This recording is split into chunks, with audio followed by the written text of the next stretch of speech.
I'm still waiting to get the news that we're on. I think we're on. We're here once again for another installment of the Chicken Kabbalah of Rabbi Lamed Ben Clifford. Welcome back.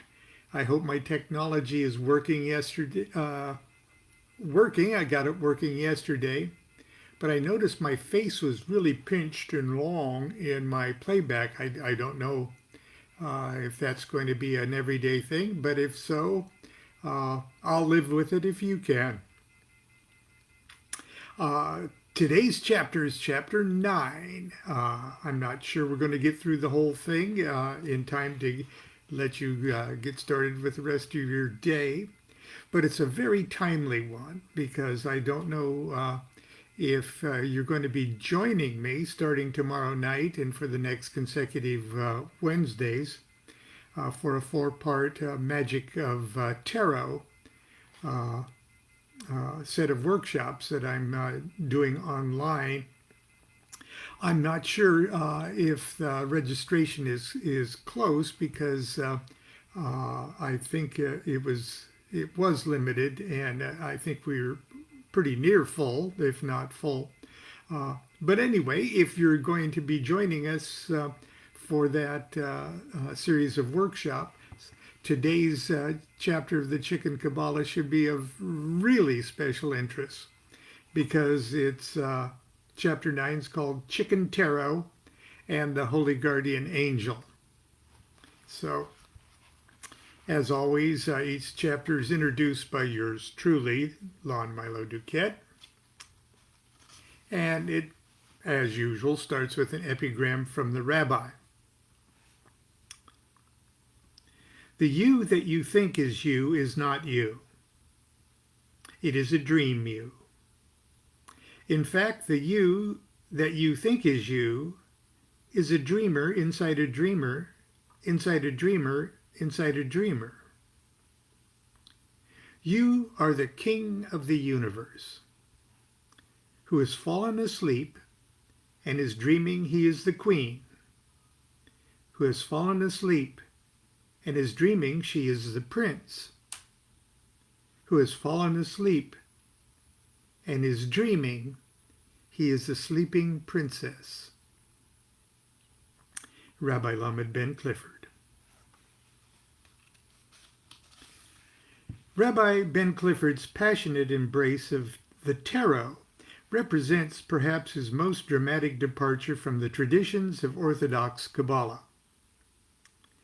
His 1992 interview in the American Tarot Journal, Augury Today, gave his enemies all the ammunition they would need to permanently discredit him. Still, he seemed to enjoy the ridicule heaped upon him from conservative quarters, and took fiendish delight in promoting the study and use of tarot cards. While it's true that little or no evidence exists that would suggest that the tarot was the invention of ancient Hebrew Kabbalists, it is obvious to anyone not blinded by sectarian prejudice that the 78 cards of a standard deck of tarot cards are constructed, organized, and characterized in perfect harmony with fundamental Kabbalistic principles. It's a sad fact that Ben Clifford did not write extensively on the tarot. What follows is the entire Augury Today interview and illustrations reprinted with the kind permission of Credulity Publications, Inc. We must keep in mind that in this interview, Ben Clifford was addressing a readership of professional tarot readers and enthusiasts, and not his own students or imaginary students. Consequently, we see that he was obliged to introduce fundamental Kabbalistic principles that have already been touched upon elsewhere in this book. I hope the reader will forgive these redundancies, because the interview is a wonderful example of how the rabbi went about introducing the Kabbalah to non-Kabbalists. I should like especially to call the reader's attention to the final section of the interview, in which Ben Clifford discusses the exceptional status of the 4 princesses of the tarot. Besides exhibiting the rabbi at his irascible best, it's a marvelous essay that neatly dovetails many Kabbalistic principles we've learned so far concerning the nature of the soul. And it also introduces us to the concept of the holy guardian angel, a key element of modern Kabbalah practice. So that's the end of my introduction. And here we are. We're reprinting the entire Augury Today magazine interview with the rabbi. And notice the headlines. Long Island Qabalah guru says tarot cards are Aleph okay.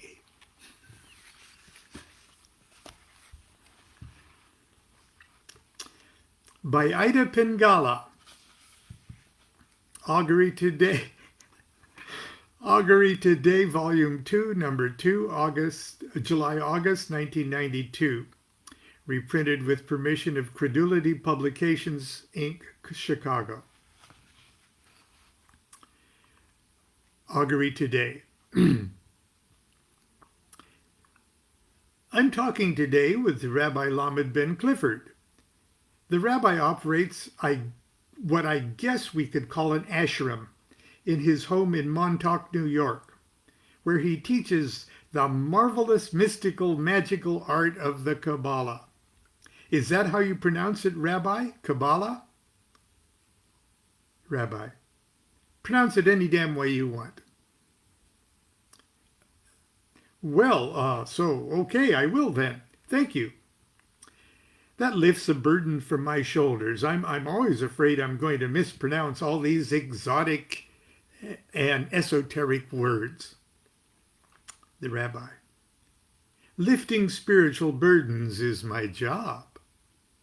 I've worked hard to gain enlightenment, just so you won't have to. Well, thank you. Now, Rabbi, may I call you Rabbi? Oh, no, excuse me. Now, Rabbi, may I call you Ben? No. Right then, let's start by asking what an authority on Hebrew Kabbalah such as yourself would be interested in tarot cards. Or why an authority on the Kabbalah should be interested in tarot cards. Rabbi. Because working with the tarot is the fastest way I know of learning Kabbalistic fundamentals, and one of the most practical things one can do with Kabbalah. Magazine. I don't understand. The Hebrew Kabbalah forms the foundation of the Western mystery tradition and the Western Hermetic arts. This tradition includes astrology, alchemy, Jewish and Christian mysticism, ceremonial magic, and tarot. Of all these disciplines, the tarot is the most perfect representation of Kabbalistic fundamentals and is the common denominator between the various systems. Whether we realize it or not, when we work with the tarot, we are working with Kabbalah. Tarot's like the DNA of the Kabbalah. Better than that, it's actually the picture book of Kabbalah. I know there are many tarotists who are aware of the Kabbalistic roots of the tarot, but for one reason or another they choose not to incorporate any Kabbalistic wisdom in their arsenal of tarot tools. The magazine. Perhaps that's because tarot is based on the Bible. Is it not? How could it possibly be relevant to those of us who are not Jewish or Christian? Rabbi. Some people think that because the Kabbalah seems to be based on the Bible, that it must be reserved for Jews or Christians, and therefore it has no place in neo-pagan or New Age thought. Such is not the case. The Kabbalah is not a belief system. It's a way of looking at things. It's a way of organizing your universe so neatly that you eventually discover your own place in it. It's a way of connecting absolutely everything in the universe with absolutely everything else until eventually you achieve a transcendent level of consciousness in which you realize there is nothing left to connect. The magazine. Is the Kabbalah a book? Rabbi. No, the Kabbalah is not a book. But there are many Kabbalistic texts, some of them pretty bizarre. If you're not careful, you'll wind up squandering 30 or 40 years of your life counting the nostril hairs of God. I know folks who have done just that. It's sad. It's worse than falling asleep with leprechauns when you're young and waking up old and gray with dead leaves in your pocket and snowflakes in your hair. Magazine. All righty then. Could you please explain your Kabbalah universe and how it relates to tarot cards? Rabbi. First of all, there's only one universe, only one absolute. Call it God, call it what you want. But it's the one thing that contains all the other things in the world. It's the great one beyond which there is nothing. Now that nothing is a pretty important concept in the Kabbalah because that's where the one and subsequently all the other stuff comes from. In the tarot, this super nothing is represented by the Fool card. And then there's a little poem. A pure buffoon skips toward his doom, an abyss of profound uncertainties. It takes a fool to seed that womb with all possible possibilities. Ultimately, the Fool is the only real tarot card. In essence, all the other cards live inside the Fool. Just like you and me and all the other components of creation live inside the inscrutable consciousness of deity. The magazine. Do all 78 cards live inside the Fool? Rabbi. Technically, yes. Of course they do.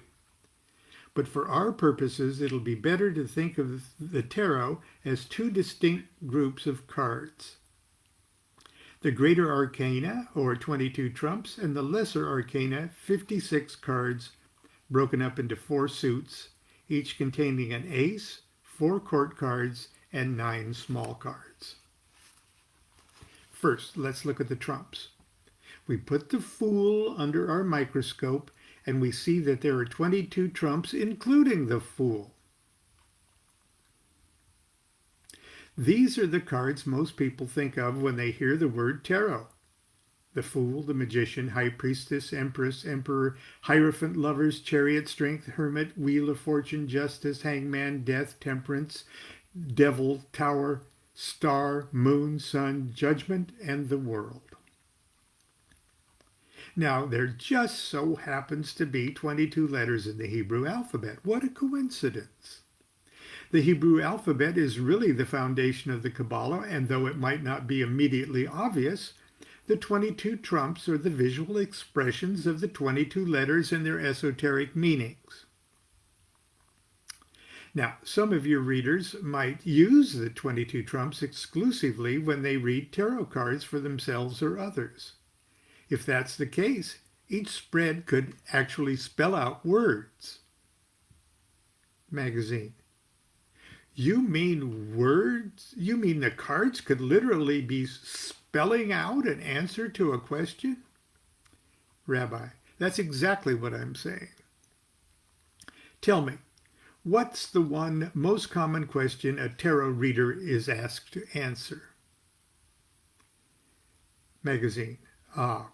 Questions of romance, I suppose. Should I marry my sweetheart? Rabbi. Should I marry my sweetheart? Fine. Using a standard 10-card Celtic cross spread with the Empress as the significator, you lay out the Empress, Hierophant, Hangman, Tower, World, Emperor, High Priestess, Hermit, Sun, and Justice. Now, I'm sure there's infinite ways to interpret these cards in this order, but one unmistakable characteristic of the spread is the fact that the cards spell out the words "dump the girl." Vaporous mysticism is fine, but for heaven's sake, don't ignore the obvious. What if the hermit and magician and hangman are really trying to tell your client to buy IBM magazine? My goodness, I had no idea. Rabbi, I didn't think you did. Each of the 22 letters also has a basic meaning. For example, the Hebrew letter that is attributed to the fool is Aleph, and Aleph means ox. Now, it's probably unlikely that any of your clients are ever going to scream, "My God, I'm going to marry an ox!" But there are many other relevant things to the modern world of which the word ox is suggestive: strength, stability, fertility, harnessed energy.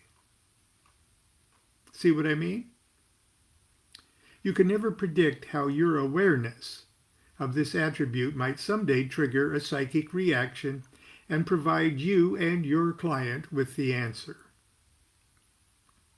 The meanings of the Hebrew letters for the rest of the trumps are magician, house; high priestess, camel or rope; empress, door; emperor, window; hierophant, nail; lovers, sword; chariot, fence; strength, serpent; hermit, hand; the wheel of fortune, palm of the hand; justice, ox goad; hanged man, water; death, fish; temperance, a tent pole; devil, eye; tower, mouth; star, fish hook; moon, the back of the head; sun, the head or face; judgment, tooth; and the world or universe card, mark or signature or cross.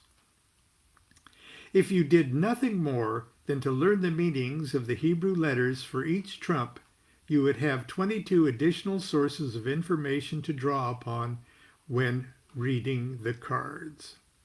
Magazine. Again, Rabbi, I have to say, and the rabbi cuts her off. Look, do you want to hear what I have to say or not? The magazine. Certainly, I beg your... Rabbi interrupts. Kabbalists attribute 12 letters of the Hebrew alphabet to the signs of the zodiac, 7 letters to the 7 planets of the ancients, and 3 letters to the 3 primitive elements. Now, it just so happens that the 22 trumps of the tarot are divided and attributed in precisely the same way. What a coincidence. The Emperor is Aries, Hierophant Taurus, Lovers Gemini, Chariot Cancer, Strength Leo, Hermit Virgo, Justice Libra, Death Scorpio, Temperance Sagittarius, Devil Capricorn, Star Aquarius, and Moon Pisces. And the illustration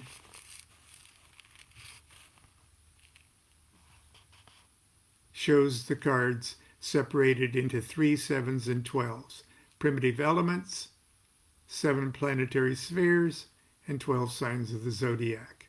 They correspond to the 12 or to the 3 mother letters, 7 double letters, and 12 simple letters.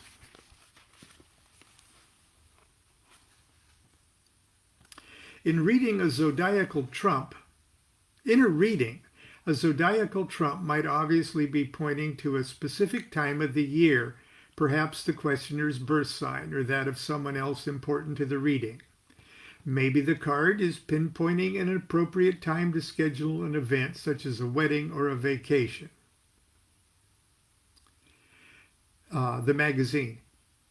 But aren't these attributes astrological rather than Kabbalistic? Rabbi, hello! Don't you get it? Astrology and Kabbalah came from the same place. Duh! Now please let me go. The signs of the zodiac, please let me go on. The signs of the zodiac represent more than just time coordinates. Each sign, and consequently each zodiac trump, has attached to it a litany of traditional plants, animals, precious stones, foods, drugs, and deities sacred to cultures and mythologies from around the world. All these attributes are hiding just below the surface of each card. I've got them all organized in a giant Rolodex in my garage. Whether we consciously recognize them or not, these are archetypal images that we all share with other human beings on the planet. And Kabbalah is the glue that holds them all together. Depending upon circumstances, the Justice card could stand for an emerald or an aloe plant or an elephant. The Emperor might suggest a ruby, a geranium, or a ram. But how can a tarot reader apply this information practically in a reading?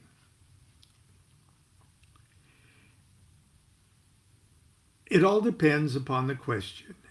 If it concerns matters of health, a zodiac sign is attributed to each part of the body. The moon card Pisces could indicate the feet, or the Lovers Gemini the lungs, or strength card Leo the heart. There is no end to the applications. Now please, I'd like to move on to the planetary trumps. I'm getting hungry. Did you say the magazine was treating me dinner, didn't you?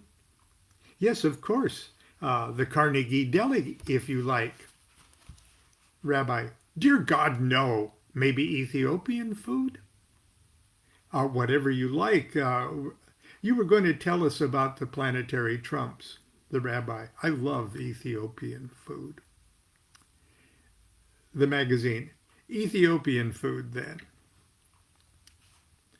The rabbi, great. Okay, let's look at the planetary trumps. The magician is Mercury, the high priestess is Luna, the empress is Venus, the wheel of fortune is Jupiter, the tower is Mars, the sun card the sun, and the world is Saturn. Those of your readers who are familiar with astrology know how important planetary influences are to one's life. Obviously, we're not all astrologers, but the planetary trumps, like the zodiacal trumps, have lots of traditional correspondences based on the Kabbalah. For instance, each of the 7 planets represents a day of the week. Sun card, obviously, the sun. Sunday. High priestess is Monday. Tower is Mars and Tuesday. Magician is Mercury and Wednesday. Wheel of fortune is Jupiter and Thursday. Empress is Venus and Friday. The world is Saturn and Saturday. Each of the planetary trumps can also point to one of the planetary metals. Now, you may not think you'll ever need this information in a reading, but just in case, it might be helpful that Mercury is the metal for the magician, silver rules the high priestess, copper rules the empress, tin rules the wheel of fortune, iron rules the tower, gold rules the sun, and lead rules the world. The planetary trumps also represent parts of the human body. This information could be helpful in a reading concerning health matters. The magician rules the nervous system, the high priestess the lymphatic system, the empress rules the reproductive system, the wheel of fortune rules the digestive system, the tower rules the muscle, the sun rules the circulatory system, and the world rules the bones. The magazine. That leaves the 3 final trump cards, which stand for the elements air, water, and fire. Am I correct? Rabbi, correct. Magazine, what happened to the earth element? Is there no room for earth in your Kabbalah universe? Don't be absurd. Of course there is room for earth. But earth is somewhat the stepchild of the universe, in precisely the same way that human beings are somewhat the stepchildren in the family of spiritual beings. And he'll go on to explain tomorrow at the same time. I hope you enjoyed this. For those Of you who can return tomorrow, we'll probably finish up this chapter tomorrow. In the meantime, get on with your week. Take a trip to the living room, or perhaps you might want to visit the kitchen. Anyway, be good to yourself, honor yourself, crown yourself, and be good to each other. Do what thou wilt shall be the whole of the law. Love is the law, love under will. Have a good day, everyone.